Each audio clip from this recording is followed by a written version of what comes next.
श्री कृष्ण की 16 दिव्य कलाएं संपूर्ण आध्यात्मिक कहानी। शास्त्रों में कहा गया है कि भगवान के अवतार अलग अलग कलाओं शक्तियों के साथ पृथ्वी पर आते हैं। किसी में 8 कला, किसी में 12 कला, लेकिन श्री कृष्ण को पूर्णावतार कहा गया क्योंकि वे 16 कलाओं से पूर्ण थे। यही कारण है कि उनका व्यक्तित्व बचपन से लेकर योगेश्वर तक हर रूप में पूर्ण, आकर्षक और दिव्य था। अब इस कथा को समझते हैं एक सुंदर आध्यात्मिक कहानी के रूप में। चेरी ब्लॉसम 16 कलाओं का रहस्य दिव्य कथा।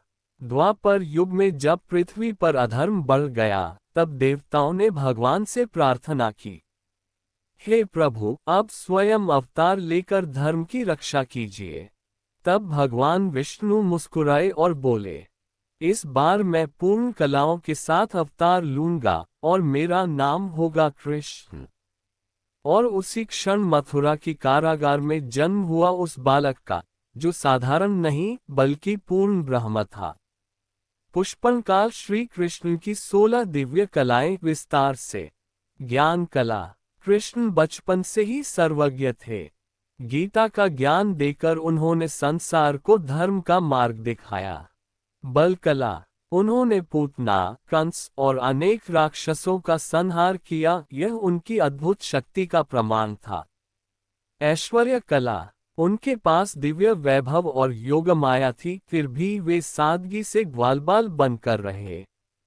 वीर्य कला। महाभारत में अर्जुन के सारथी बनकर धर्म की विजय कराए। तेज कला। उनके चेहरे का तेज ऐसा था कि सब मोहित हो जाते थे। सौंदर्य कला। कृष्ण का रूप इतना मनमोहक था कि गोपियां, ऋषि, देवता सभी मोहित हो जाते थे। करुणा कला। उन्होंने सुदामा, द्रौपदी और भक्तों की हर समय रक्षा की। लीला कला। माखन चोरी, रासलीला, बाल लीलाएं सब दिव्य प्रेम का प्रतीक थी। योग कला। वे योगेश्वर थे, माया पर पूर्ण नियंत्रण रखने वाले। की कैप्टन। त्याग कला। राजा होकर भी सिंहासन का मोह नहीं किया। संगीत कला। उनकी बांसुरी की धुन से प्रकृति भी मंत्रमुग्ध हो जाती थी। प्रेम कला। राधा के साथ उनका प्रेम शुद्ध भक्ति का सर्वोच्च रूप था। नीति कला। कूटनीति और धर्म नीति में वे अद्वितीय थे। धर्म स्थापना कला। उन्होंने गीता के माध्यम से धर्म की पुनः स्थापना की।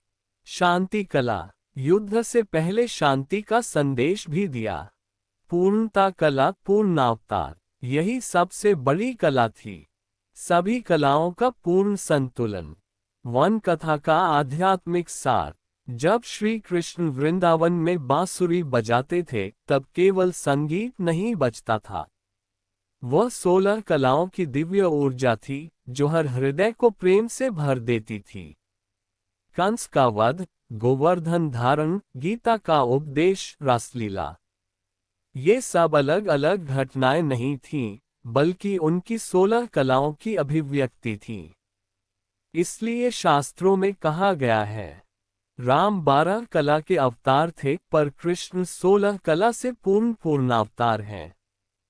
हबिस्कस अंतिम आध्यात्मिक संदेश। जो व्यक्ति श्री कृष्ण का स्मरण करता है, वह धीरे धीरे अपने जीवन में भी इन कलाओं के गुण विकसित करने लगता है।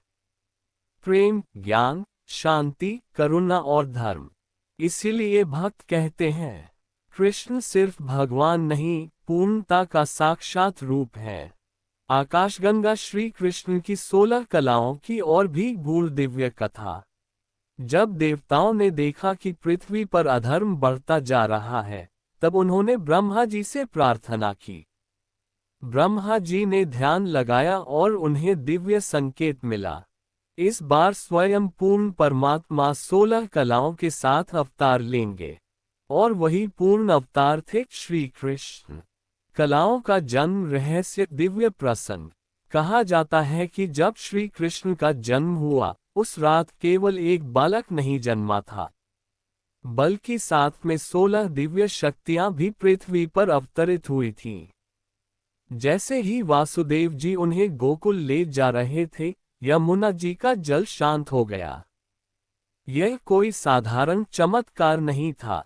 यह उनकी पूर्ण योग कला और दिव्य तेज का प्रभाव था। चेरी ब्लॉसम बाल लीलाओं में 16 कलाओं का प्रकट होना। बच्चे की बोतल माखन चोरी की लीला। जब कृष्ण माखन चुराते थे, वह केवल शरारत नहीं थी। वह प्रेम कला और लीला कला का अद्भुत संगम था। वे भक्तों के हृदय माखन को चुरा लेते थे। सांप काली या नाग मर्दन, ये केवल शक्ति नहीं, बल्कि वीर्य कला, साहस कला और तेज कला का दिव्य प्रदर्शन था। गोवर्धन धारण, जब इंद्र का अभिमान बढ़ा, तब कृष्ण ने छोटी उंगली पर गोवर्धन पर्वत उठाया। यह उनकी बल कला, संरक्षण कला और करुणा कला का प्रतीक था। चमकता दिल रासलीला पूर्णता की सर्वोच्च कला। रासलीला को समझना सबसे कठिन है। ये सांसारिक प्रेम नहीं, बल्कि आत्मा और परमात्मा का मिलन है। जब श्री कृष्ण ने रास रचाया, तब उन्होंने अपनी योग माया से हर गोपी के साथ अलग अलग रूप में नृत्य किया। यह उनकी पूर्णता कला और योग कला का सर्वोच्च चमत्कार था। महाभारत में 16 कलाओं की चरम अभिव्यक्ति। कुरुक्षेत्र के युद्ध में कृष्ण ने शस्त्र नहीं उठाया, फिर भी पूरा युद्ध उनकी बुद्धि और नीति से संचालित हुआ। उन्होंने अर्जुन को गीता का उपदेश दिया, जो ज्ञान कला, धर्म कला और शांति कला का सार है। उस समय उन्होंने अपना विराट रूप दिखाया, जिसमें संपूर्ण ब्रह्मांड समाया हुआ था। चमकता सितारा श्री कृष्ण की पूर्णता का अंतिम रहस्य। जब द्वारका लीला समाप्त होने का समय आया, तब श्री कृष्ण ने अपनी सभी 16 कलाओं को पुनः अपने दिव्य स्वरूप में समाहित कर लिया। देवताओं ने आकाश से कहा, यह अवतार केवल लीला नहीं था, ये पूर्ण ब्रह्म की पूर्ण अभिव्यक्ति थी। भक्तों के लिए गहरा आध्यात्मिक संदेश। जो व्यक्ति श्री कृष्ण की लीलाओं का श्रवण करता है, उसके भीतर धीरे धीरे 16 दिव्य गुण जागृत होने लगते हैं। प्रेम, धैर्य, ज्ञान, करुणा, साहस और शांति। इसलिए संत कहते हैं, श्री कृष्ण को समझना मतलब जीवन की पूर्णता को समझना है। चमकता सितारा श्री कृष्ण की 64 कलाएं, रहस्यमयी संपूर्ण दिव्य कथा भाग 3। पिछली कथा में आपने श्री कृष्ण की 16 कलाओं का रहस्य जाना। अब उससे भी अधिक गूढ़ सत्य है। श्री कृष्ण 64 कलाओं में निपुण थे, जो उन्हें केवल भगवान ही नहीं, बल्कि पूर्ण जीवन के आदर्श बनाती हैं। शास्त्रों के अनुसार ये 64 कलाएं केवल कला आर्ट्स नहीं, बल्कि जीवन को सुंदर, संतुलित और दिव्य बनाने की शक्तियां हैं। 64 कलाओं का दिव्य उद्गम। जब श्री कृष्ण वृंदावन में बाल रूप में थे, तब वे खेल खेल में ही हर कला में निपुण दिखाई देते थे। संगीत, नृत्य, कूटनीति, युद्धकला, प्रेम, हास्य, नीति, योग। गुरु सांदीपनी आश्रम में उन्होंने मात्र 64 दिनों में 64 कलाएं सीख ली। गुरु भी आश्चर्यचकित रह गए। यह कोई साधारण बालक नहीं, पूर्ण ब्रह्म है। चित्रकार की रंग मिलाने की पट्टिया श्री कृष्ण की प्रमुख 64 कलाएं, सरल वर्णन सहित। स्वर, संगीत और सौंदर्य से जुड़ी कलाएं। गान विद्या, संगीत, वादन विद्या, वाद्य यंत्र बजाना। नृत्य कला, नाट्य कला, चित्रकला, पुष्प सज्जा कला, अलंकरण कला, श्रृंगार कला। ये सभी कलाएं उनकी बांसुरी और रासलीला में स्पष्ट दिखाई देती हैं। वीरता और युद्ध से जुड़ी कलाएं। धनुर्विद्या, गदा युद्ध, तलवार चलाना, रथ संचालन, युद्ध नीति, रणनीति कला। महाभारत में ये सब उनकी नीति और बुद्धि में झलकता है। ज्ञान और बुद्धि से जुड़ी कलाएं। वेद ज्ञान, ज्योतिष ज्ञान, तर्क विद्या, नीति शास्त्र, धर्म शास्त्र, योग विद्या। इसी ज्ञान का सार उन्होंने गीता में दिया। चमकता दिल प्रेम और संबंधों की दिव्य कलाएं। प्रेम कला, मित्रता कला, सुदामा से प्रेम। करुणा कला, क्षमा कला, हृदय जीतने की कला। श्री कृष्ण का हर संबंध दिव्य और निष्काम प्रेम से भरा था। आकाशगंगा 64 कलाओं का गुप्त आध्यात्मिक अर्थ। संतों के अनुसार 16 कलाएं इक्वल्स पूर्ण दिव्यता, 64 कलाएं इक्वल्स पूर्ण जीवन कौशल। यानी श्री कृष्ण केवल ईश्वर ही नहीं, बल्कि आदर्श मानव जीवन के संपूर्ण शिक्षक भी हैं। वे बालक भी हैं, मित्र भी, गुरु भी, राजा भी और योगेश्वर भी। ये सब उनकी 64 कलाओं की पूर्णता के कारण है। वन अंतिम दिव्य रहस्य जो बहुत कम लोग जानते हैं। कहा जाता है कि जब श्री कृष्ण बांसुरी बजाते थे तो उसमें 64 कलाओं की ऊर्जा प्रवाहित होती थी। इसी कारण पशु, पक्षी, मनुष्य, देवता सभी उस धुन में मोहित हो जाते थे। और यही कारण है कि उन्हें कहा जाता है पूर्ण पुरुषोत्तम भगवान श्री कृष्ण। भक्तों के लिए दिव्य संदेश। जो भक्त श्री कृष्ण की लीलाओं का स्मरण करता है उसके जीवन में धीरे धीरे कला, ज्ञान, प्रेम और शांति का विकास होता है। इसलिए भक्ति मार्ग में कहा गया है कृष्ण को जानना मतलब जीवन की हर कला को जानना है। स्वर श्री कृष्ण की बांसुरी का रहस्य अत्यंत दिव्य और भावपूर्ण कथा भाग 4।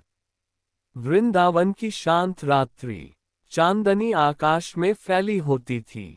यमुना जी धीरे धीरे बहती थी और तभी गूंजती थी श्री कृष्ण की बांसुरी की मधुर धुन। कहते हैं वह केवल संगीत नहीं था, वह आत्मा को परमात्मा की ओर बुलाने वाला दिव्य आह्वान था। जड़ी बूटी बांसुरी क्यों थी श्री कृष्ण की प्रिय? एक बार नारद जी ने प्रश्न किया, हे प्रभु, आपके पास सुदर्शन चक्र, शंख, गदा जैसे दिव्य अस्त्र हैं, फिर भी आप बांसुरी ही क्यों धारण करते हैं? श्री कृष्ण मुस्कुराए और बोले, क्योंकि बांसुरी खाली है, अहंकार रहित है, इसलिए उसमें मेरी धुन सहज प्रवाहित होती है। यही बांसुरी का पहला आध्यात्मिक संदेश है। जिसका मन अहंकार से खाली हो उसमें ईश्वर का संगीत बजता है।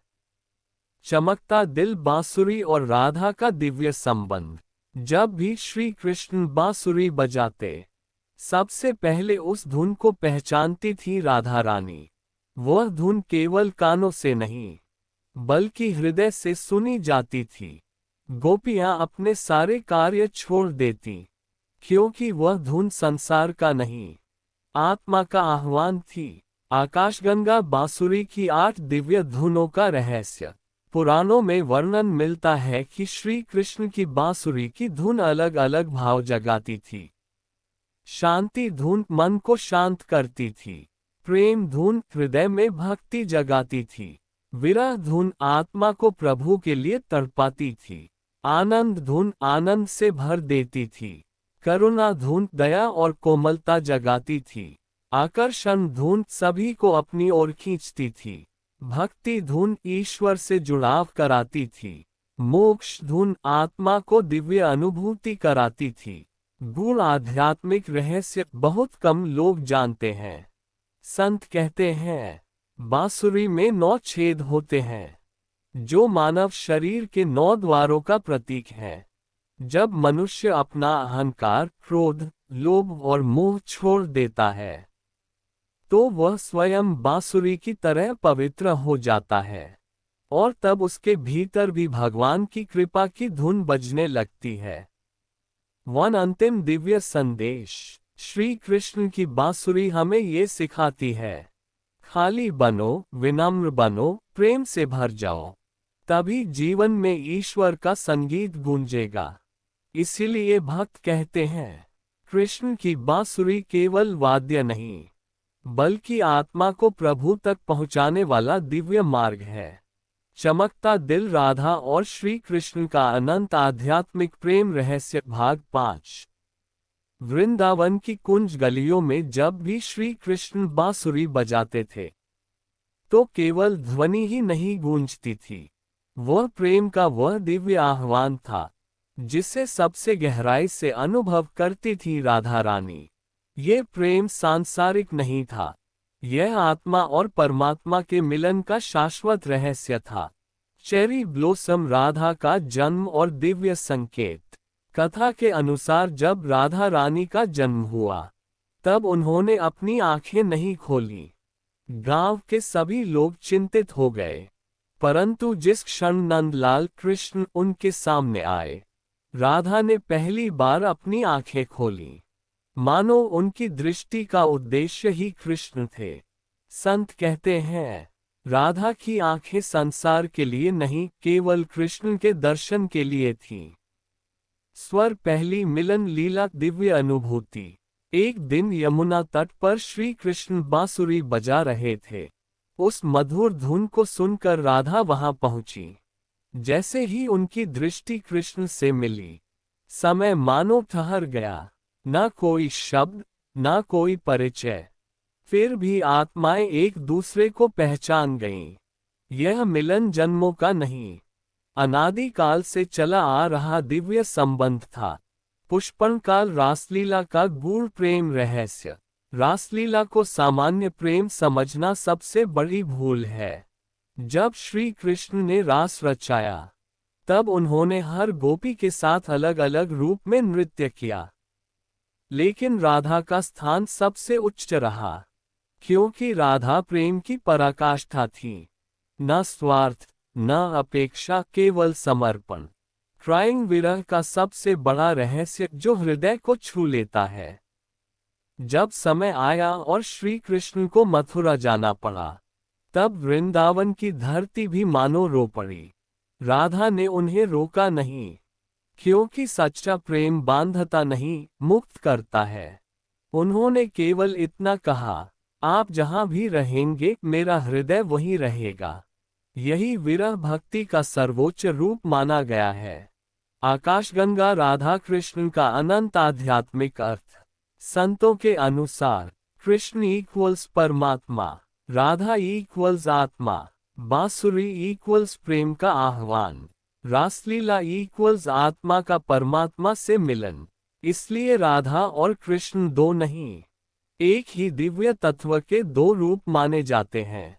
वन अंतिम दिव्य संदेश, गहरा आध्यात्मिक सत्य।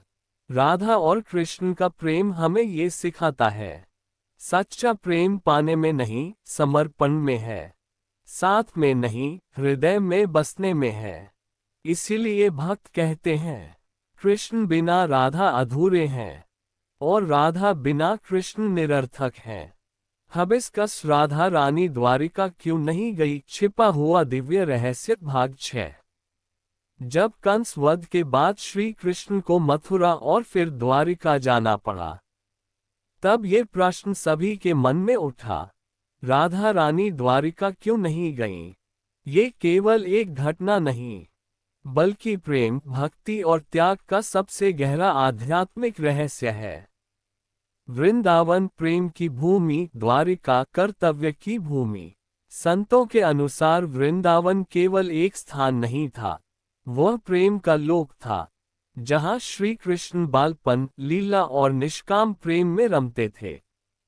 द्वारिका राजधर्म, राजनीति और कर्तव्य का स्थान था। वहां श्री कृष्ण राजा, योद्धा और नीति पुरुष थे।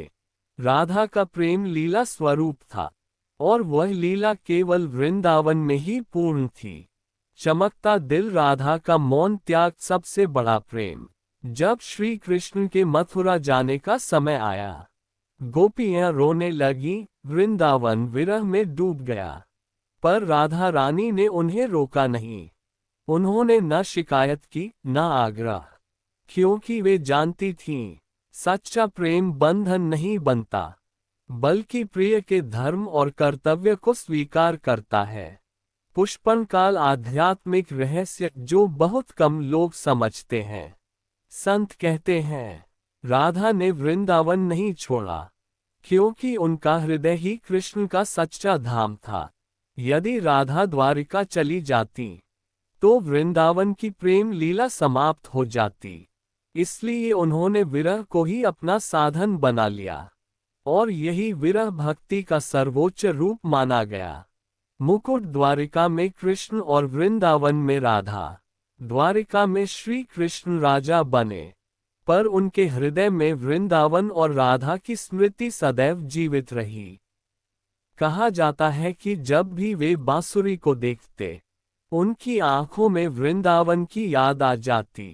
राधा बाहरी रूप से वृंदावन में थी, पर आंतरिक रूप से सदा कृष्ण में लीन थी।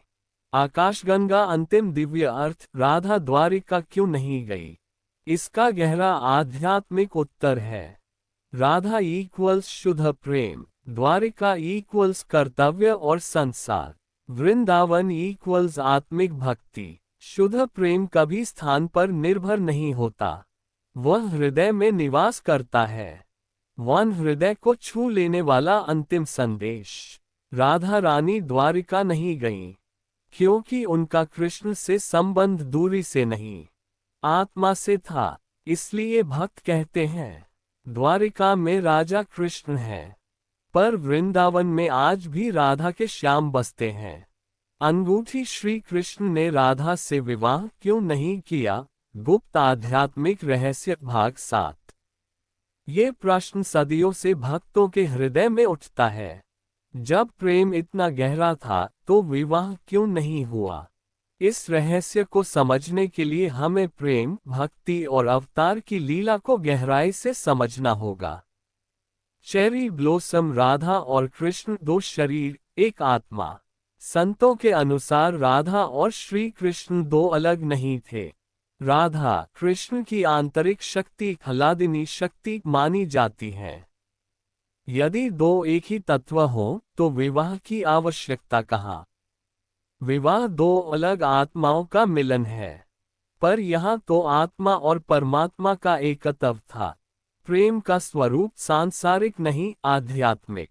विवाह सामाजिक बंधन है, पर राधा कृष्ण का प्रेम सामाजिक नियमों से परे था।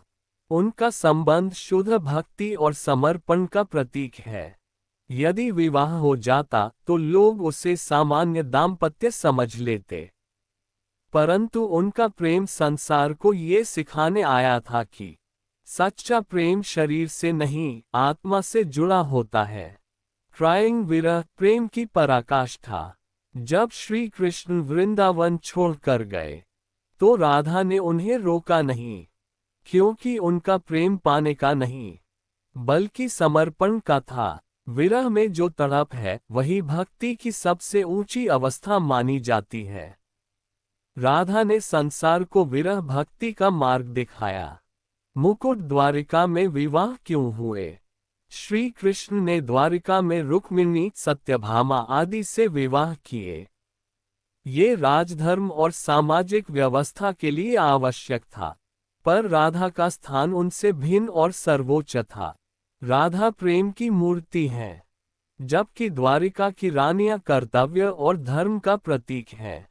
आकाशगंगा गहरा आध्यात्मिक अर्थ। राधा इक्वल्स शुद्ध भक्ति, कृष्ण इक्वल्स परम सत्य। विवाह न होना इक्वल्स प्रेम का सांसारिक सीमा से परे होना। विरह इक्वल्स आत्मा की परमात्मा के लिए तड़प। इसीलिए भक्त कहते हैं, राधा कृष्ण का प्रेम विवाह से भी ऊंचा है। वन अंतिम दिव्य संदेश। यदि विवाह हो जाता तो प्रेम सीमित हो जाता, परंतु विवाह न होने से उनका प्रेम अनंत और शाश्वत बन गया। इसलिए आज भी हम उन्हें साथ साथ स्मरण करते हैं। राधे श्याम चमकता दिल, और यही उनके प्रेम की सबसे बड़ी विजय है।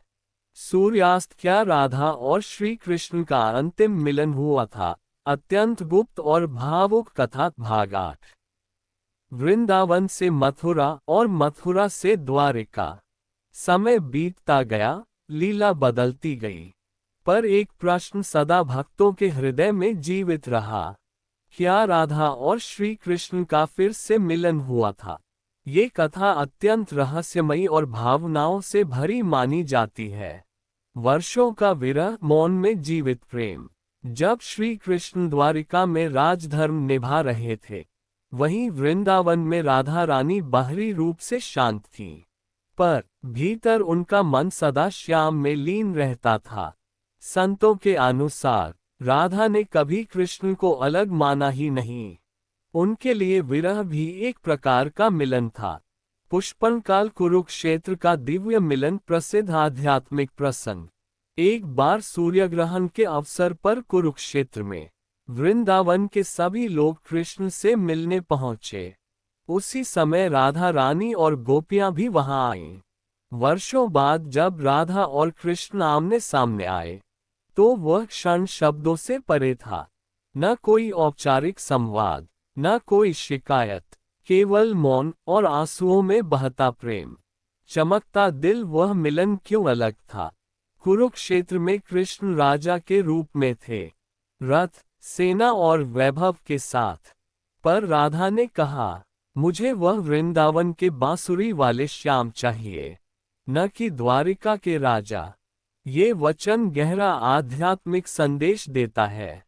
सच्चा प्रेम रूप, पद और वैभव से परे होता है। आकाशगंगा गूढ़ रहस्य, बाहरी मिलन से भी ऊंचा आंतरिक मिलन। संतों के अनुसार राधा और कृष्ण का वास्तविक मिलन बाहरी नहीं, बल्कि हृदय और चेतना का मिलन था। कहा जाता है, कृष्ण का हृदय इक्वल्स राधा, राधा का हृदय इक्वल्स कृष्ण। इसलिए दूरी होने पर भी वे कभी अलग नहीं हुए। क्राइंग अंतिम लीला का अत्यंत भावुक प्रसंग। कुछ भक्त कथाओं में वर्णन मिलता है कि जब श्री कृष्ण पृथ्वी से अपनी लीला समाप्त करने वाले थे, तब राधा रानी ध्यान में लीन होकर अपने स्वरूप को श्री कृष्ण में विलीन कर गईं। यह मिलन सांसारिक नहीं, बल्कि आत्मा का परमात्मा में पूर्ण विलय माना जाता है। वन अंतिम आध्यात्मिक संदेश, हृदय को छू लेने वाला सत्य। राधा और कृष्ण का अंतिम मिलन ये सिखाता है, सच्चा प्रेम दूरी, समय और परिस्थितियों से नहीं टूटता। वह बाहरी साथ से नहीं, अंतरात्मा के एकत्व से जीवित रहता है।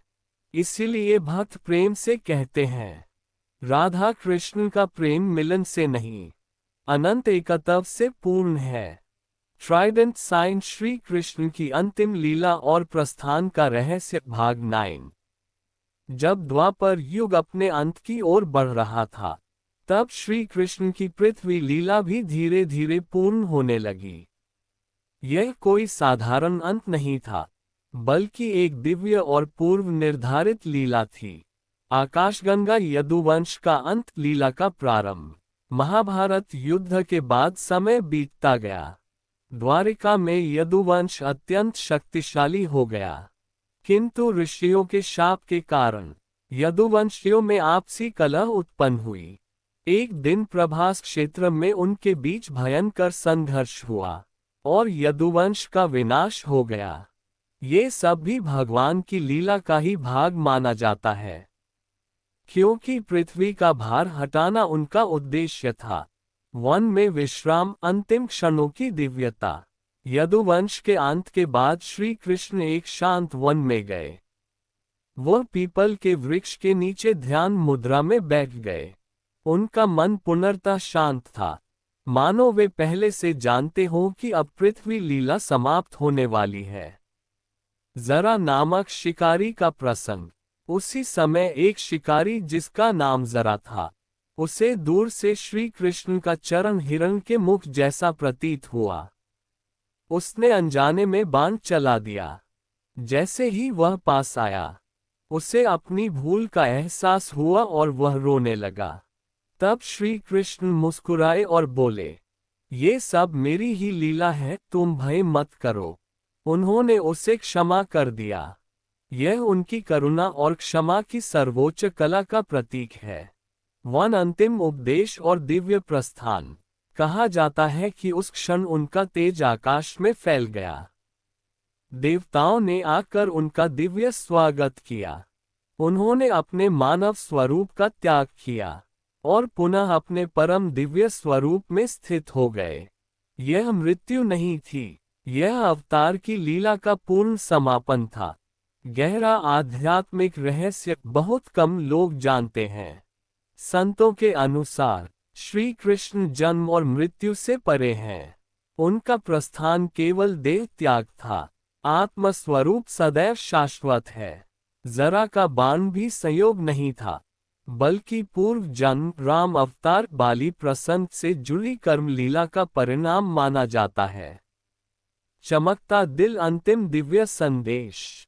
श्री कृष्ण की अंतिम लीला हमें ये सिखाती है, जीवन एक लीला है और आत्मा शाश्वत है। उन्होंने हंसते हुए पृथ्वी को छोड़ा, ये दिखाने के लिए कि जो परम सत्य को जान लेता है उसे जन्म मृत्यु का भय नहीं रहता। इसीलिए भक्त प्रेम से कहते हैं, कृष्ण कहीं गए नहीं, वे आज भी हर भक्त के हृदय में विराजमान हैं। हबिस्कस कलियुग में श्री कृष्ण कहाँ निवास करते हैं? अत्यंत गूढ़ आध्यात्मिक रहस्य भाग 10। जब द्वापर युग समाप्त हुआ और श्री कृष्ण ने अपनी पृथ्वी लीला का समापन किया, तब भक्तों के मन में एक ही प्रश्न उठा, अब कलियुग में श्री कृष्ण कहाँ रहते हैं? क्या वे वैकुंठ में हैं? क्या वे वृंदावन में हैं? या फिर कहीं और? इस प्रश्न का उत्तर अत्यंत गहरा और आध्यात्मिक है। शास्त्रों का उत्तर हृदय में निवास। भक्ति ग्रंथों में कहा गया है कि भगवान किसी एक स्थान तक सीमित नहीं होते। कलियुग में श्री कृष्ण का मुख्य निवास भक्तों का हृदय माना गया है। जो व्यक्ति प्रेम, भक्ति और श्रद्धा से उनका स्मरण करता है, वहीं उनके लिए सच्चा वृंदावन बन जाता है। चेरी ब्लॉसम नाम, कथा और कीर्तन में श्री कृष्ण का वास। संतों के अनुसार कलियुग में 3 स्थान विशेष माने गए हैं: हरे नाम, कृष्ण नाम जप, कथा श्रवण, भगवत कथा, कीर्तन और भजन, जहां भी सच्चे भाव से राधे श्याम का नाम लिया जाता है, वहां श्री कृष्ण की दिव्य उपस्थिति मानी जाती है। पुष्पनकाल वृंदावन का शाश्वत रहस्य। कहा जाता है कि भौतिक दृष्टि से वृंदावन पृथ्वी पर है, पर आध्यात्मिक दृष्टि से वह नित्य धाम है। भक्त मानते हैं कि आज भी वृंदावन की कुंज गलियों में राधा कृष्ण की दिव्य लीला सूक्ष्म रूप में चलती रहती है। जो प्रेम से वहां जाता है, वह केवल स्थान नहीं, दिव्य अनुभूति अनुभव करता है। ओपन बुक गीता में छिपा संकेत। श्री कृष्ण ने गीता में कहा, मैं प्रत्येक जीव के हृदय में स्थित हूँ।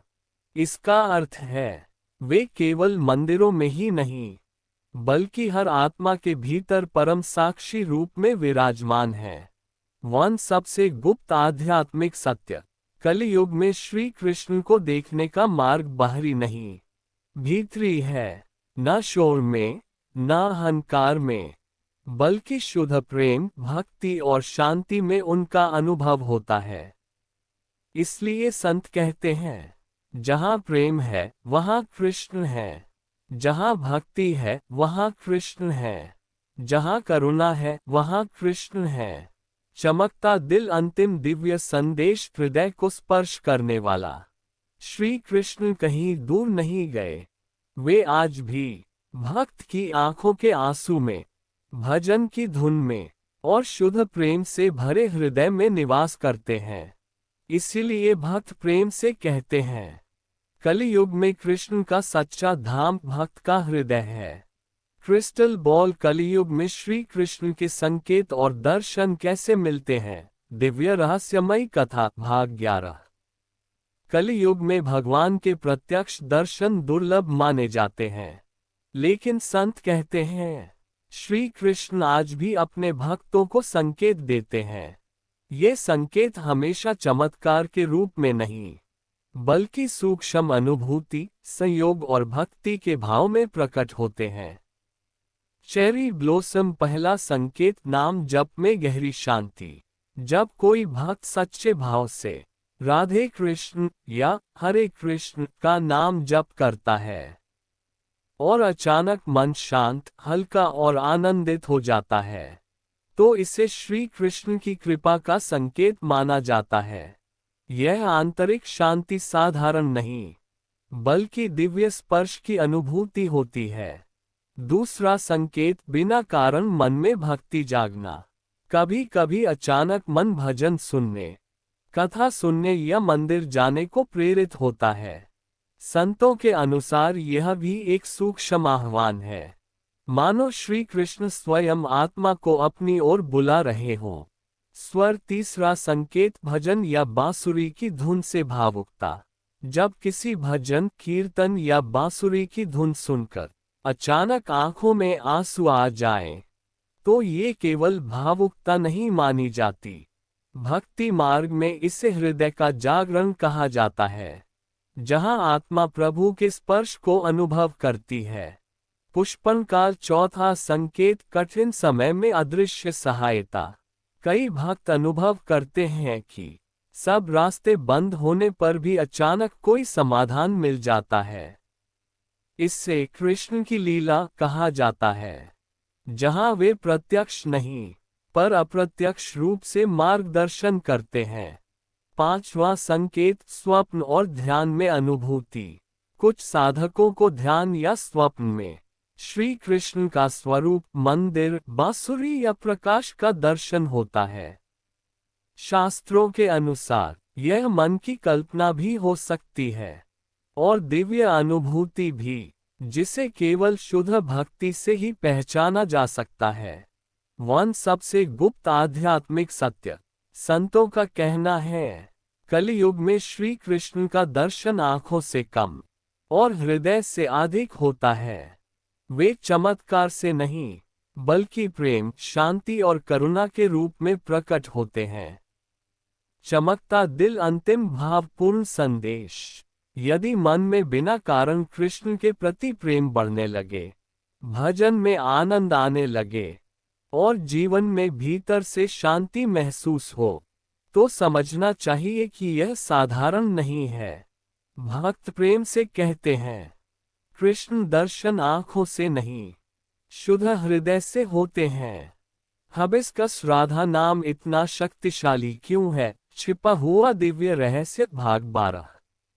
भक्त जब राधे राधे पुकारते हैं, तो वातावरण बदल जाता है, मन शांत हो जाता है, हृदय में एक मधुर भाव उमड़ पड़ता है। पर प्रश्न यह है, राधा नाम इतना शक्तिशाली क्यों है? इसका उत्तर प्रेम, भक्ति और परमात्मा के गूढ़ रहस्य में छिपा है। चमकता दिल। राधा कृष्ण की हलादिनी शक्ति। भक्ति ग्रंथों में बताया गया है कि राधा कोई सामान्य पात्र नहीं, बल्कि श्री कृष्ण की आंतरिक आनंद शक्ति, हलादिनी शक्ति है। यदि कृष्ण परम सत्य है, तो राधा उस सत्य की प्रेममयी ऊर्जा है।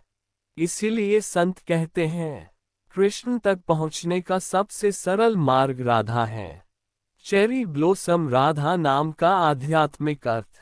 रा का अर्थ माना जाता है मोक्ष, प्रकाश, दिव्यता।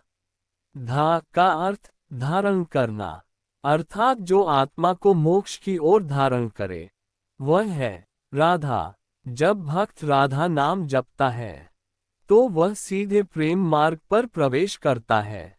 क्यों कहा जाता है पहले राधा फिर कृष्ण? भक्त अक्सर कहते हैं राधे कृष्ण, न कि कृष्ण राधे, क्योंकि राधा करुणा और कृपा की मूर्ति मानी जाती है।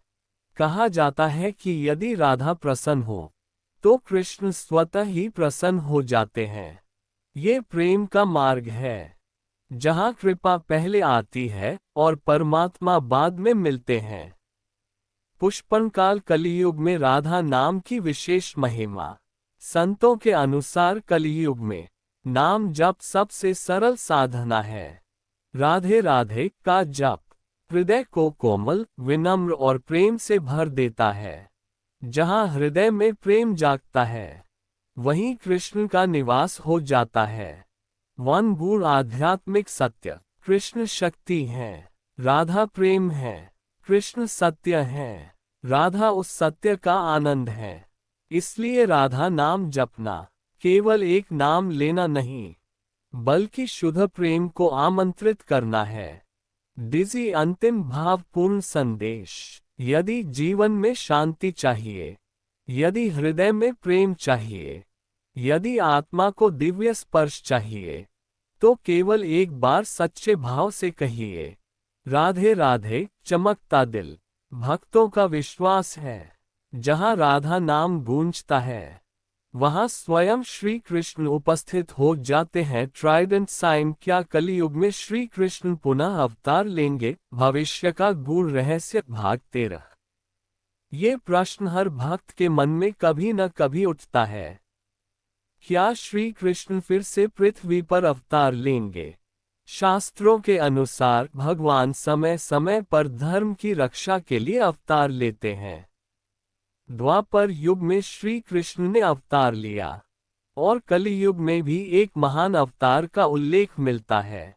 Open book. शास्त्रों की भविष्यवाणी। कल की अवतार। पुराणों में वर्णन है कि कलियुग के अंत में भगवान विष्णु का अंतिम अवतार कल्कि के रूप में प्रकट होगा। यह अवतार अधर्म, अन्याय और अंधकार को समाप्त करने के लिए होगा।